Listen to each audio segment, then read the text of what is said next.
ETS 기독교 TV 4인 4색 시청자 여러분 만나서 반갑습니다.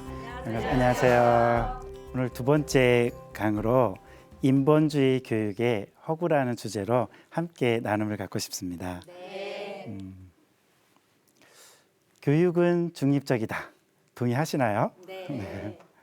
네, 모든 분들이 공립학교에서 이루어지는 교육은 중립적이라는 말에 다 동의하실 거예요. 물론 저도 공립학교 교사하면서 당연히 이 말에 동의했고요. 우리 학교도 우리 아이들도 첫째 아이는 공립학교를 다녔습니다. 저희 아내는 지금도 공립학교 교사를 하고 있습니다. 근데 교육은 중립적일까라고 하는 저 물음이 사실은 제 인생을 바꿔놓은 질문이 됐습니다. 90년대 우리나라에 그 데로 밀러라고 하는 국제 기아 단체 부총재를 하셨던 분이 와서 강연을 한 적이 있었어요. 기독교 세계관 이제 전쟁이라고 하는 그 주제를 가지고 일주일 동안 강의를 하셨는데 우연히 그 제목을 보는데 제가 그 당시에 90년대 96년 7년에 기독교 세계관이란 말을 처음 들은 거예요. 그 호기심이 좀 생겼습니다. 무슨 강의일까? 기독교 세계관이 뭐지? 제가 그동안 못 들어봤던 용어이기 때문에 그래서 호기심이 생겨서 저 강의를 일부러 찾아가서 이제 듣게 되었습니다. 근데 저분이 이제 일주일 동안 강의해 주시고 이제 통역하고 그러면서 들었고 나중에 그 책이 그분의 강연이 저 책으로 나왔어요. 근데 그 당시에는 이제 강연으로만 들었던 거죠. 근데 이 강연 등 중에 셋째 날인가에 이분이 짧은 강의가 하나 있으셨어요. 그 강의가 한 15분 정도 되는 강의였나? 하여튼 굉장히 짧은 강의였는데 교육을 주제로 한 강의였어요. 제가 교사였기 때문에 관심이 있어서 좀 유심히 들었죠. 근데 그분이 누구 이야기를 하냐면 존 데이와 허치슨 이야기를 하는 거예요. 존 데이는 유명한 교육학자입니다. 저도 대학 다닐 때 뭐 존 데이 갖고 계속 공부를 했기 때문에 아주 기가 닳도록 들었던 인물이거든요. 허치슨도 마찬가지고. 근데 저 두 분이 미국에서 있었던 이야기를 해주시는 거예요. 그 무슨 이야기냐면 존 데이와 허치슨이 존 데이는 진보주의 교육학자였고 허치슨은 항종주의라고 그래가지고 지식을 중요시 여기는 학자와 존 데이는 실용주의, 경험을 중시하는 학자였는데 둘이 교육에 대한 논쟁이 있었대요, 미국에서. 근데 열띤 논쟁 그 한 10여 년 동안 TV에서 논문을 통해서 학회에서 굉장히 논쟁을 하다가 결국은 존 데이가 승리를 해요. 저분이 시카고 대학의 이제 철학 교수님이셨는데 저분이 책이 유명한 책들이 참 많습니다. 저분의 책으로 저도 공부를 대학 다닐 때 했는데 근데 그 논쟁 속에서 이겼던 존 데이라는 인물에 대한 이야기를 해주시는 거예요.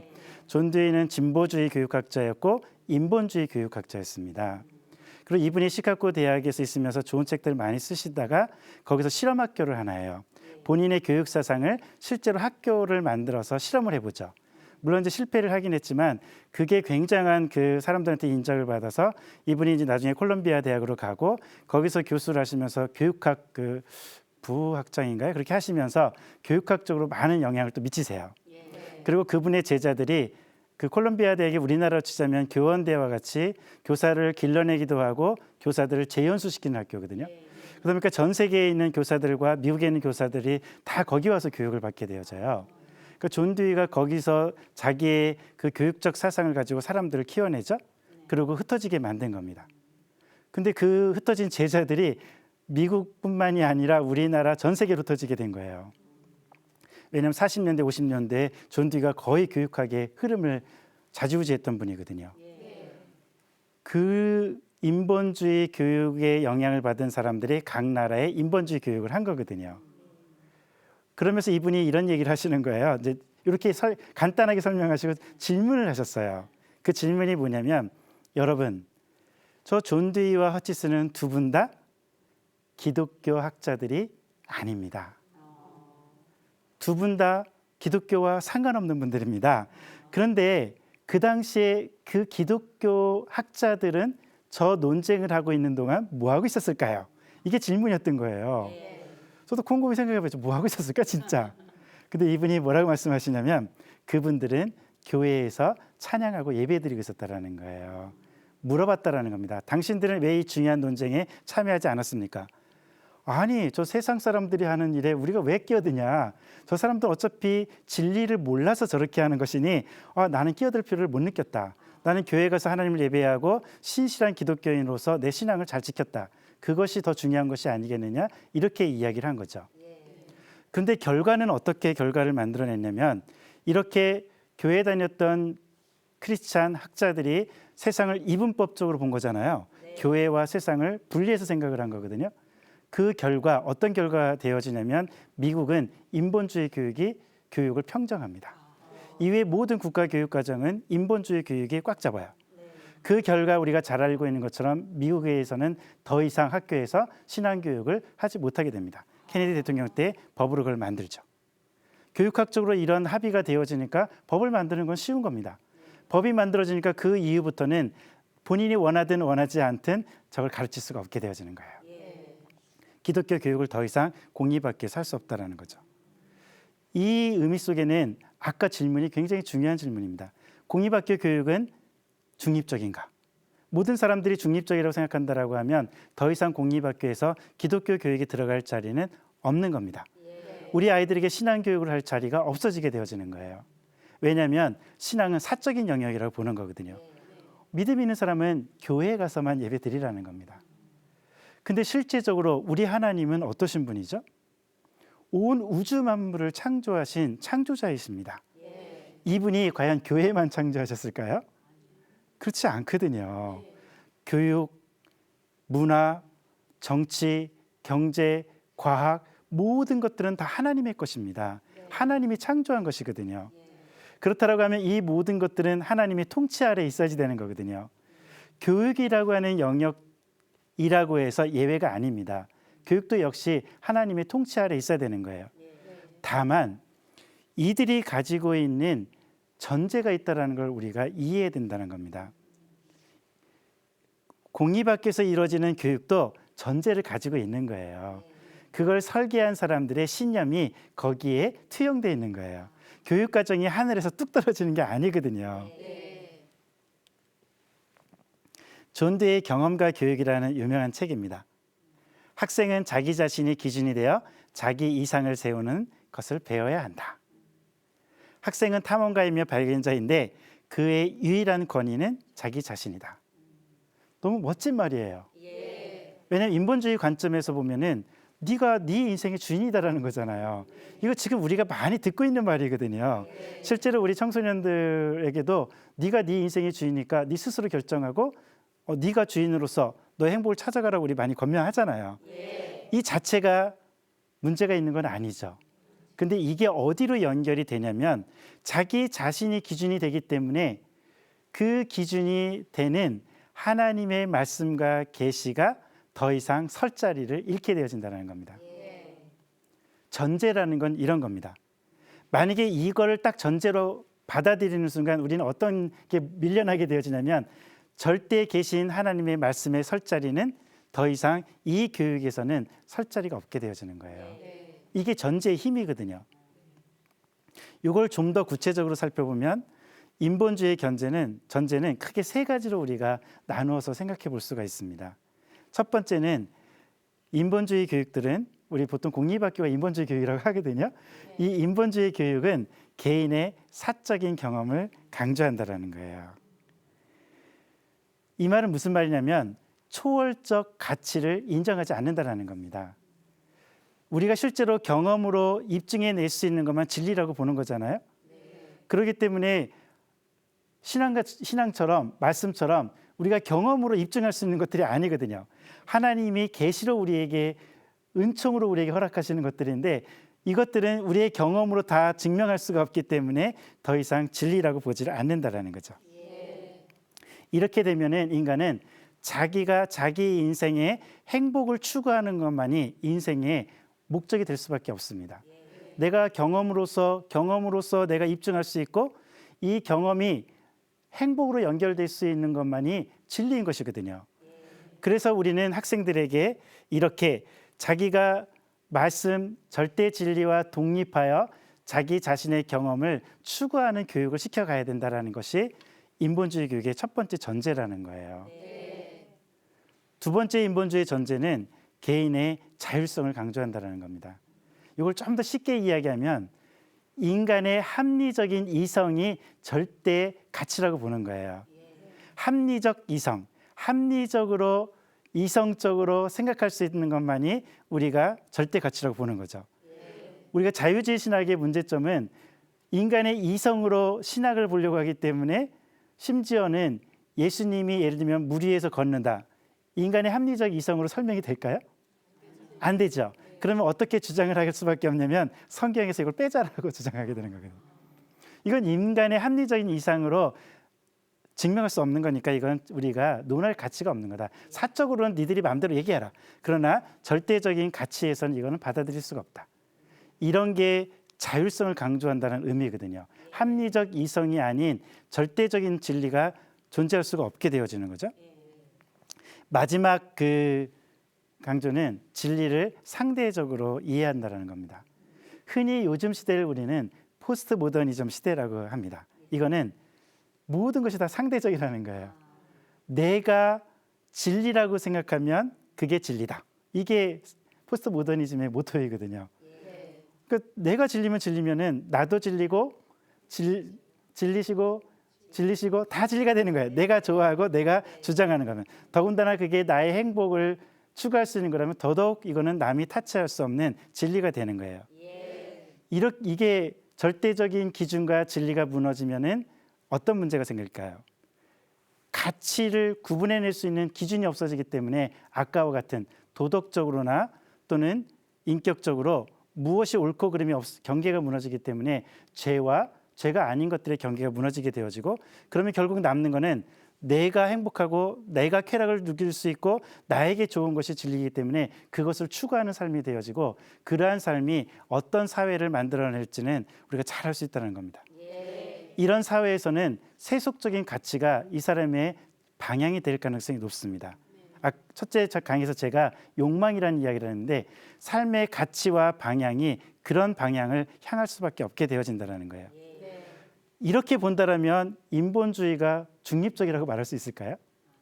이런 가치관이 이미 여기에 투영되어 있기 때문에 절대 우리는 이거를 중립적이라고 말할 수가 없다라는 거예요.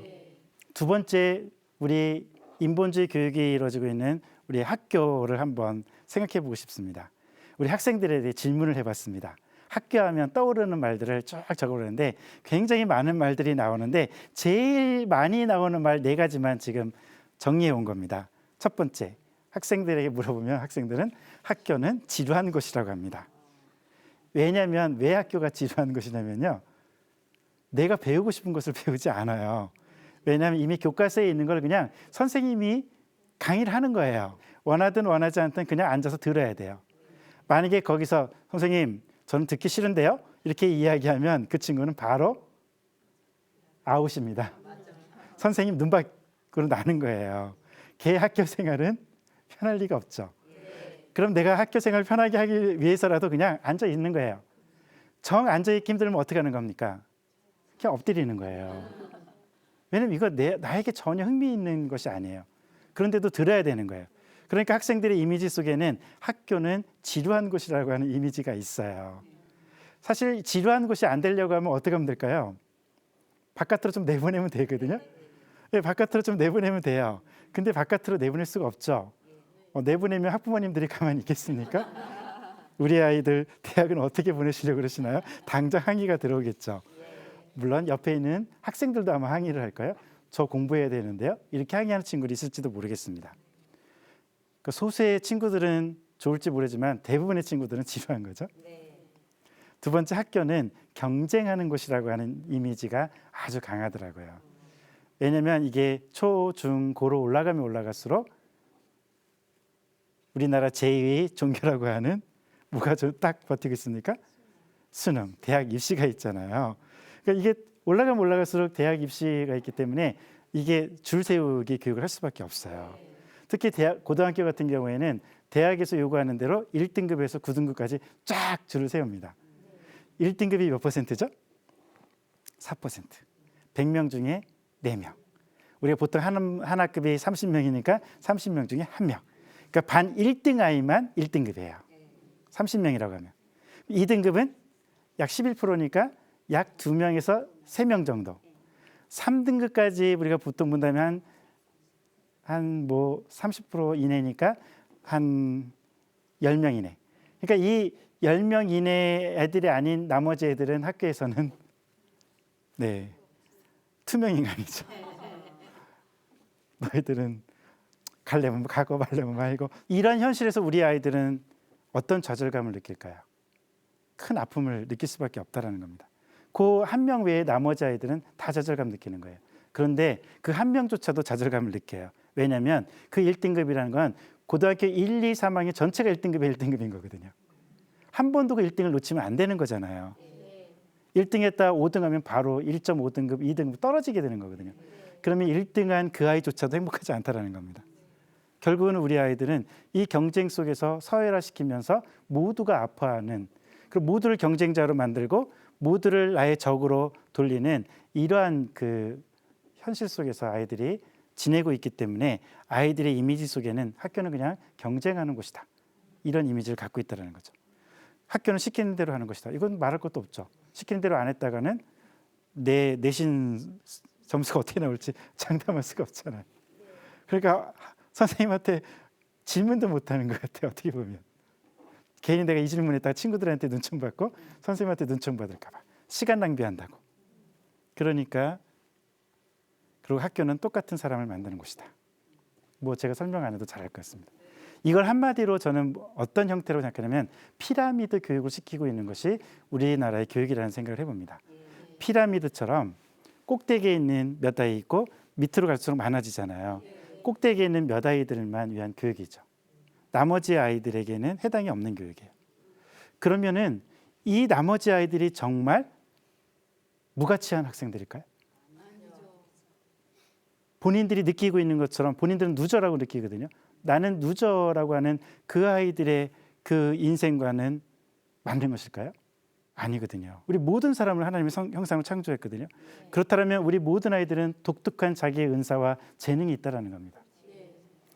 지금은 암기를 잘하는 애들이 요 꼭대기에 1등으로 가는지 모르겠지만 암기를 못하지만 자기의 무한한 잠재 능력과 무한한 가능성을 아이들이 다 갖고 있거든요. 모든 아이들은요. 근데 우리의 경쟁 속에는 나머지 아이들이 갖고 있는 이 모든 보석은 다 사장시켜 버린다는 겁니다.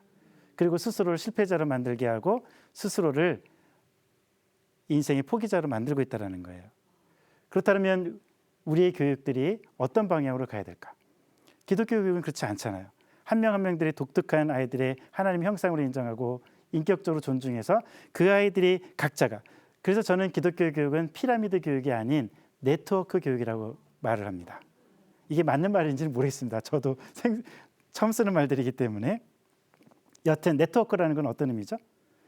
너도 너의 재능과 너의 인생이 있고 하나님의 부르심이 있고 너도 너의 보석과 같은 그러한 너의 부르심이 있고 은사가 있다라는 겁니다. 네가 잘할 수 있는 게 있다라는 겁니다. 그런데 네가 잘하는 것과 네가 잘하는 건 서로 다르다라는 거예요.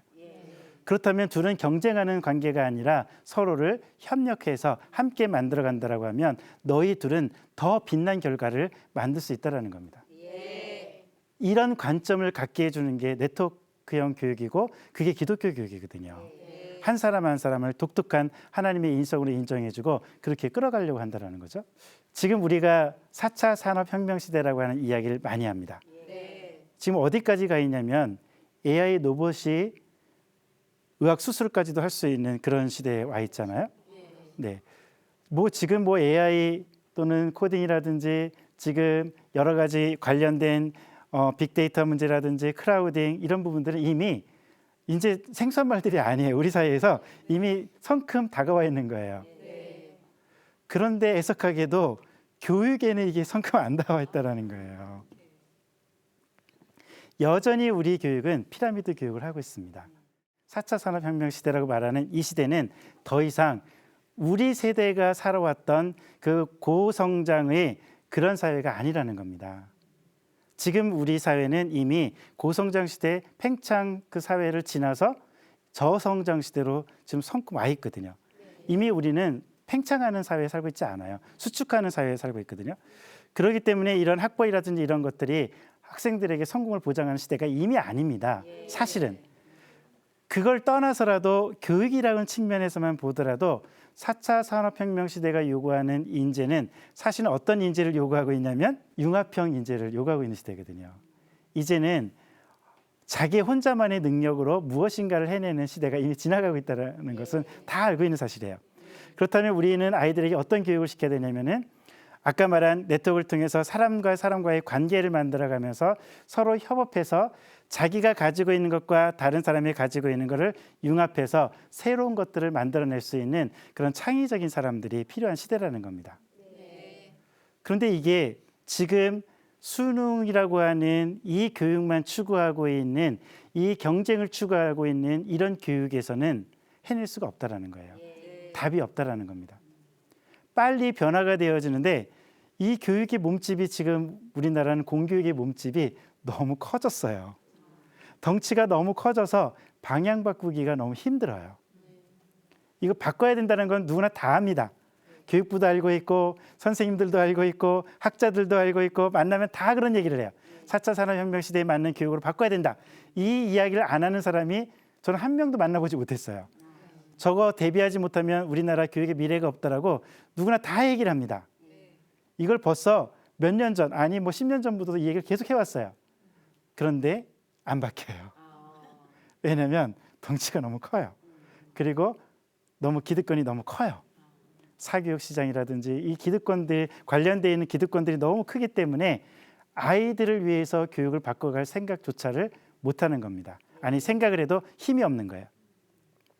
근데 기독교 대안학교들은 감사하게도 덩치가 아주 작아요. 저희 학교가 한 290명, 295명 정도 되는 학교인데요. 작은 학교는 뭐 100명, 150명, 다 300명 이내 학교들이거든요. 얼마든지 우리가 이 4차 산업혁명 시대에 맞는 융합형 인재를 키워내는 교육과정을 구성해서 그런 인재를 키워낼 수 있게 구성할 수가 있다는 겁니다. 제가 다음 강의 시간에 이어서 그런 이야기도 좀 나누겠지만 기독교 교육의 생명력이 거기에 있거든요. 그리고 기독교 대안학교들 실제적으로 그거를 해낼 수 있어요.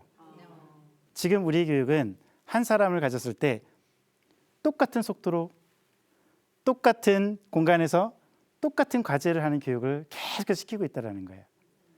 근데 지금 시키고 있는 고등학교든 중학교든 여기서 배우고 있는 지식들은 이미 20년, 30년 전의 지식이고 아무리 최근의 지식이라도 지금처럼 이렇게 빨리 바뀌는 시대에서는 이미 다 죽은 지식을 배우고 있는 거거든요. 그러면 어떻게 교육의 방향이 바뀌어야 되냐면 이제 아이들 한 명 한 명에 맞춰야 된다는 겁니다. 그 한 명 한 명들이 교육과정이기 때문에 그 한 명 한 명의 맞춤형 교육과정을 통해서 아이들이 그 아이의 속도에 맞춰서 그 아이들의 방향을 찾아가게 하면서 그 아이들의 수준에 맞추어서 그 아이들이 하고 싶은 것들을 할 수 있게 바꿔가는 이런 교육들이 필요하다는 겁니다. 이렇게 교육이 바뀌어갔을 때 희망이 있다는 거죠. 심지어 어떤 교육학자는 우리에게 이런 질문을 던졌습니다. 기독교 부모님들이 자기의 자녀를 공립학교에 보내면서 그분을 기독교인이라고 말할 수 있습니까? 이렇게 질문을 했어요. 자녀를 공립학교에 보내면서 기독교인이라고 말할 수 있습니까? 이런 질문을 했어요. 좀 도전적인 질문이긴 한데요. 그렇지만 그 질문 속에는 공립학교 역시 인본주의라고 하는 전제를 가지고 있기 때문에 아무 생각 없이 우리 자녀들을 맡겨서는 안 된다는 겁니다. 필요 없다라는 얘기가 아니라 공립학교에 보낸다 할지라도 이러한 전제가 있다는 것. 두 번째는 기독교 교육도 전제를 가지고 있기 때문에 우리는 어느 전제가 더 아이들을 행복하게 만들고 생명력 있게 만들고 그리고 미래에 필요한 인재로 만드는 교육일까? 그걸 따져보고 그렇다라고 하면 우리는 이런 전제를 가진 교육을 해야 되지 않을까? 그리고 어차피 공립학교도 전제를 가지고 있다라고 한다면 앞으로 공립학교에도 생명력 있는 전제를 가지고 있는 기독교 교육을 할 수 있도록 허용해 줘야 되는 거 아닐까? 우리 부모님들이 우리 교회가 이렇게 주장해 갈 수 있다라는 겁니다. 이건 우리의 인식이 바뀌는 데서부터 저는 출발한다라고 봅니다.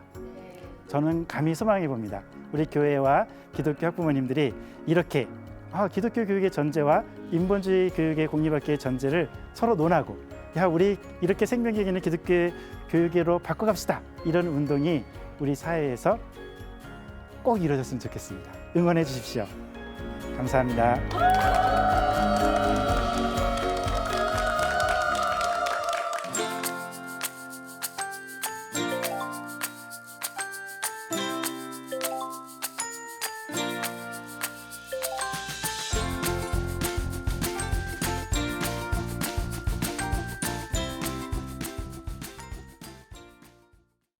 이 프로그램은 CTS 방송가족의 사랑과 후원으로 제작되었습니다.